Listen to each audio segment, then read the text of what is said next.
has failed us. He did not answer our prayers. He was not true to us. And now we're really not sure if we, want to come to church. If we come, we act like we did him a favor, that we decided to show up in spite of his actions.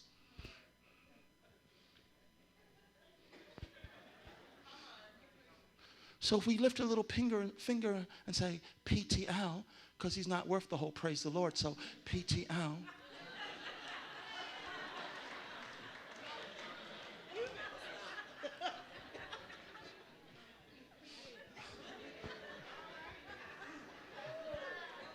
He should be grateful.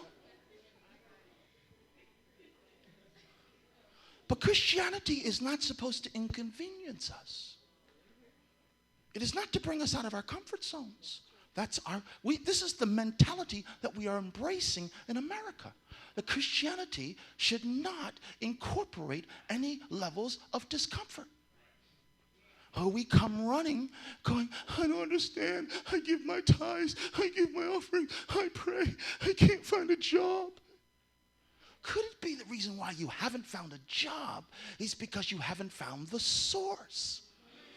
You keep looking for resources rather than trying to come to the source.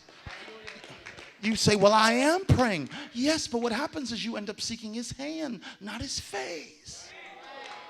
You just want his provisions, not his presence. And that might be why you still don't have a job and you're mad at him. You're mad at him. Oh, and then he does some incredible things. He gives somebody else a job.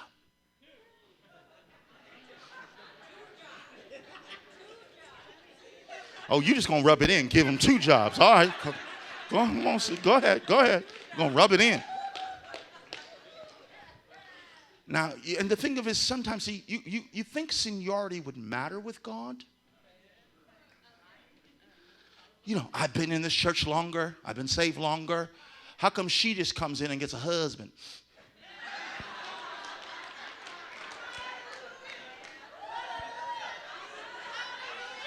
Yeah, I seen some of y'all at weddings. You ain't smiling. That's a growl you got.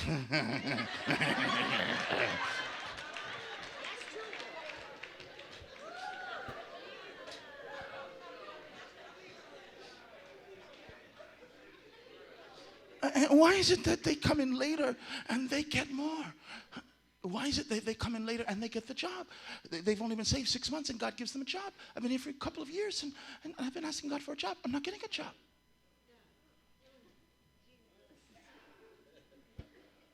God said, is there anybody that just knows how to rejoice over my will? Is there anybody that knows how to lift your hands and say, though you slay me, yet will I trust in you? Is there anybody that knows how to say, thank you? I didn't even say I understood you, but thank you.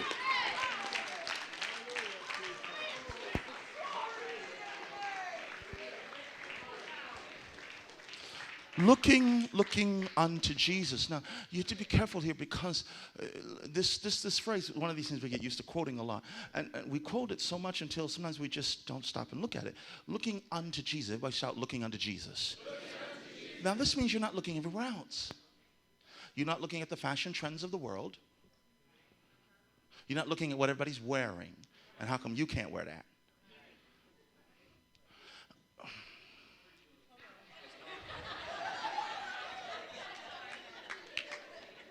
All right, y'all gonna take me there. Y'all taking me there now.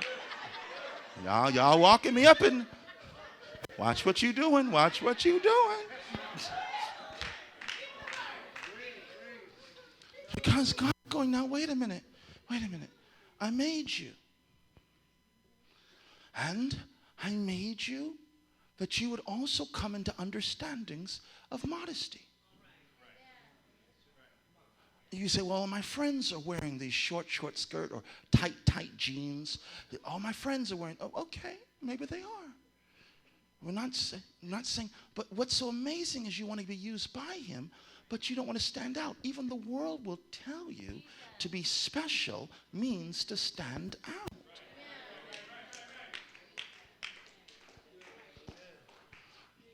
If you're like everybody else, how do you stand out?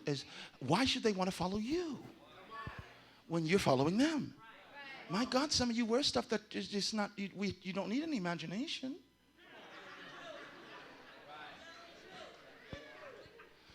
You know, you're singing, my eyes have seen the glory of the Jesus.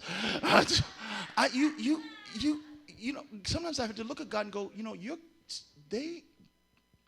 that one. Yo kid, who you need to come get, by the way. I've seen more cotton in an aspirin bottle than what they're wearing. And then they always got colds. You think?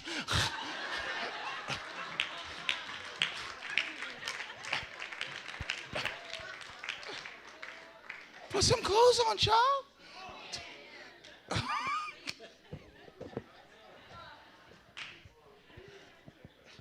God's going, what is this? Why do you see my laws as grievous and punishment? As if I'm trying to hurt you. Don't you understand that the more valuable something is, the more separated it is? Some of you, I know you've been to England. Tower of London, Prophet, been to England. Tower of London is where the Queen keeps her jewels. Now, one of the areas of the crown jewels is that of the crown itself that she wore, Queen Elizabeth wore on her inauguration. And on the top of that crown is as a gem, a Star of India, a very unique stone. And what you discover is the crown is in a bulletproof case all by itself. Now, it used to be before 9/11, they would let you stand around the case and look at it and snap pictures. Now, you got a conveyor belt. You have about a 3-second look and no moonwalking allowed.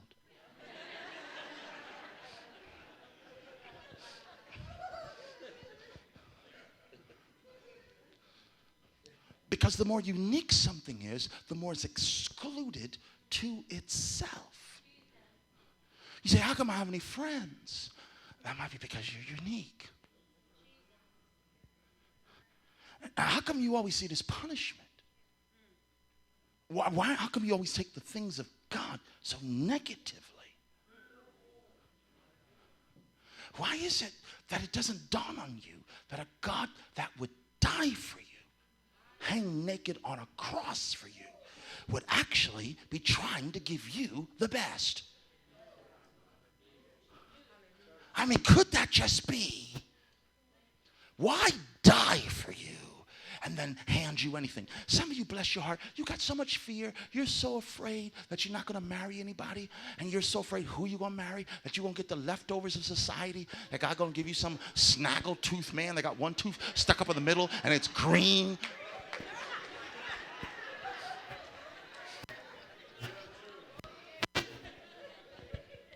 I mean, you just, my God, you're so paranoid that God somehow is going to hand you the slime of the earth.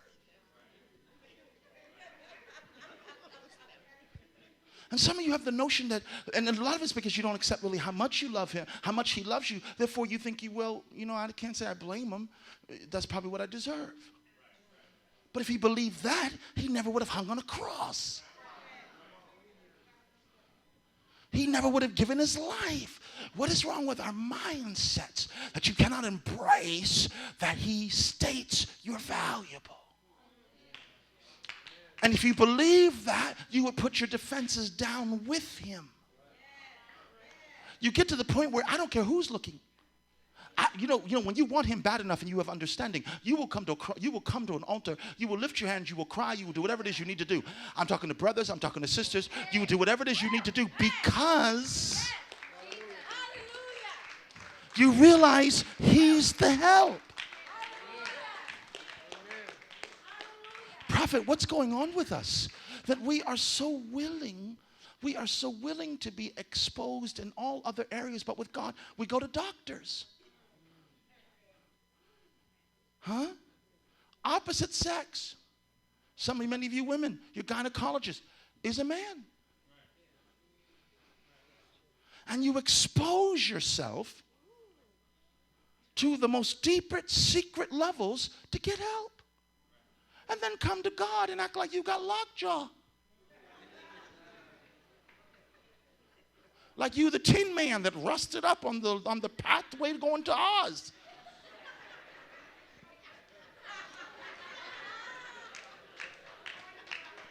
What up with that?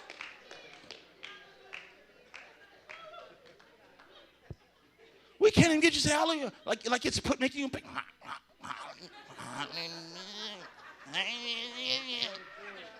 Like you in pain.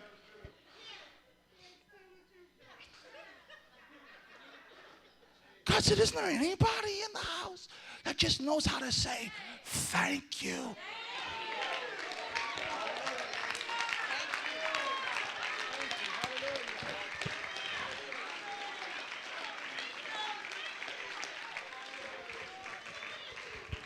Go back to Hebrews chapter 12, verse 2. Looking unto Jesus, you must learn to monitor the God of the people, not the people of God. You have to learn to monitor God. You have to learn to pursue after God. You have to learn to come after God, not after worldly trends. And you got to stop feeling like you're always the lost puppy. Oh my God, if you don't get an iPad,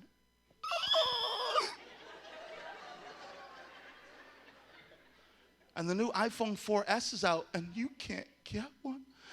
I only got the iPhone 4. God, I'm suffering for your name's sake.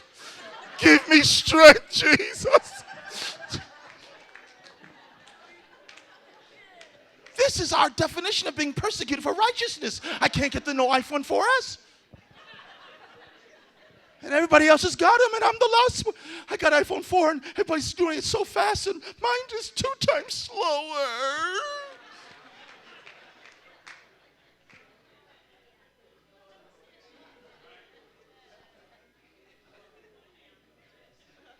God's going, no, wait, what is going on with our mindset? This is spirit of Antichrist that's always just into entertainment. Now, please, God's got no problem with you getting an iPhone 4S and iPad. God's got a problem with this. But what he's got a problem with is that you sometimes desire these things. And you feel like you're persecuted. You go into self-pity, depression. Some of y'all ready to steal. Yeah. You know that halo being held up by horns. Y'all might as well talk to me.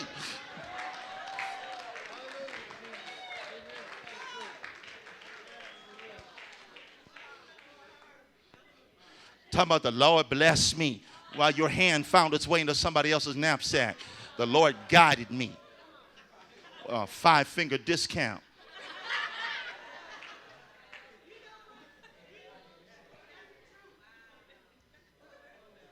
You're willing to violate God's law in order to get what your flesh wants.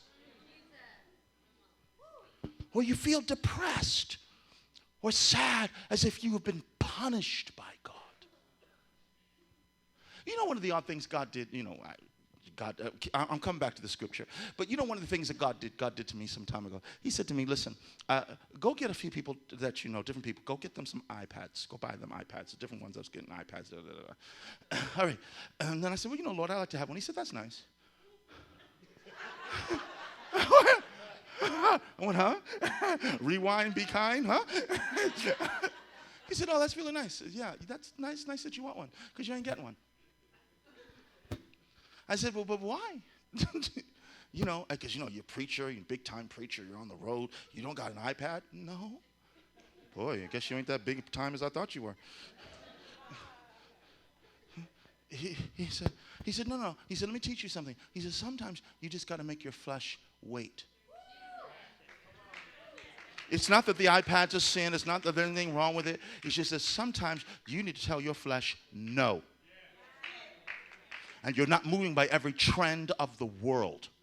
And because the world says I got to have it now, that means you got to have it now. Got quiet up in here.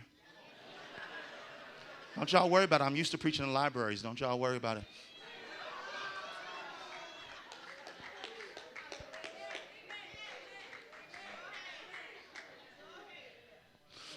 And put that Hebrews 12 and 2. Looking unto Jesus, the author and the finisher of our faith. Now listen to this. This is who for the what?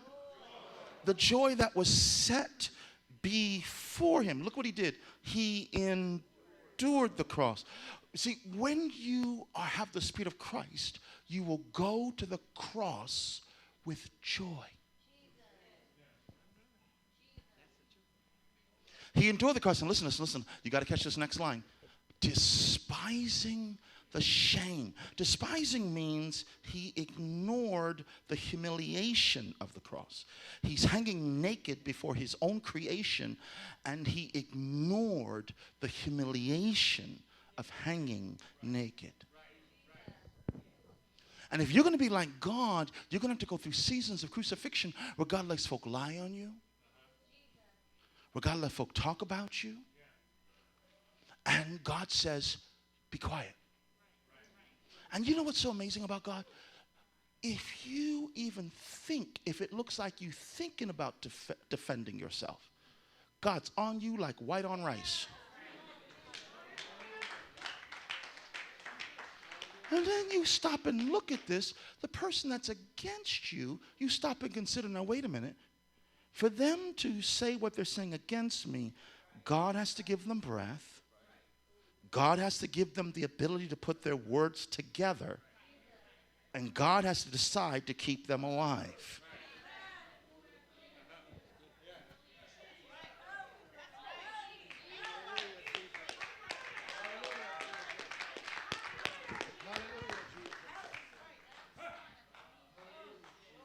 Well, it has to be. In him we live, we move, we have our being. That's everybody. That's your enemy too. Because he's their God too. So he gives them the strength to come against you. And then even though he gave you strength, he says don't use it. Don't use it to come back against them. Ignore the humiliation they're bringing to you. You want the Spirit of Christ? Have joy while being crucified. Stop all this whining. Too many of God's people are signed. We need to sign you up for Whiners Anonymous. W-A, wah, Whiners Anonymous. Because my God, the smallest thing that goes wrong. You know, Sister Delgado didn't shake my hand. I don't belong to this church. I knew it. And this is your definition of persecution. Bless your palpitating heart.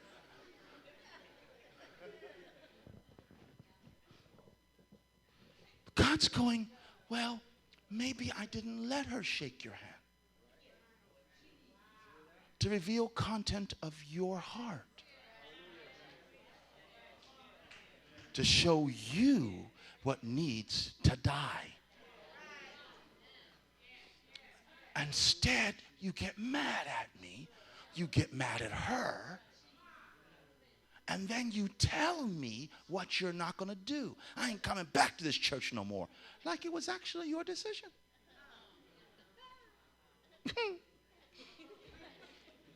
Like you really think you got it like that. That's why a lot of you are struggling, because somewhere you have forgotten. Here, let me show you. 1 Corinthians chapter 6, verse 20. 1 Corinthians chapter 6, verse 20. Because some of y'all are looking at me like a goat looking at a new gate. So I'm going to help you. 1 Corinthians chapter 6, verse 20. I mean, y'all looking at me like deer in headlights. I'm going to help you. 1 Corinthians chapter 6, verse 20.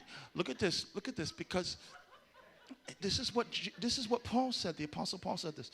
1 Corinthians chapter 6, verse 20. He said, now, I want you to glorify God in your spirit. 1 Corinthians chapter 6, verse 20. I want you to glorify God in your spirit and in your body, which are? Everyone shout ownership. Your spirit belongs to God. Your body belongs to God.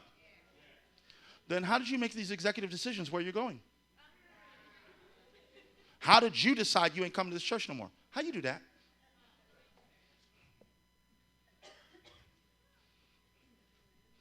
How'd you make that decision? How you come to that?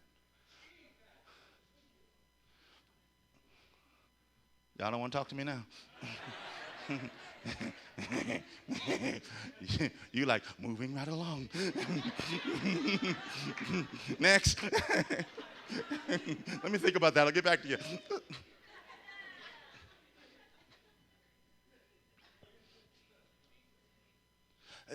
You see, when you accept his will, you accept you are not your own, but that you have been bought with a price.